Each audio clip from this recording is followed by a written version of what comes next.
you can use it as much as you want.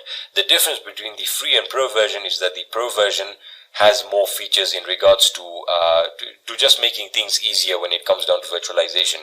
So you can recover all that good stuff, and probably make a video on the differences there. But if you're a beginner, you don't have to spend money on the professional version. Trust me, I use the free version and I've used it in many enterprise situations, and it worked perfectly.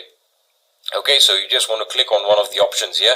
So for example, workstation player, and just let it load. I apologize for my slow internet if for some reason it always is slow. So there you are. You can download it for Windows 64-bit operating systems, and you can select your option here for Linux.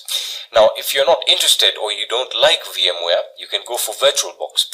VirtualBox was my favorite, but after a while it just has too many compatibility issues, especially with Kali Linux, and I'm going to be getting to do that in a second.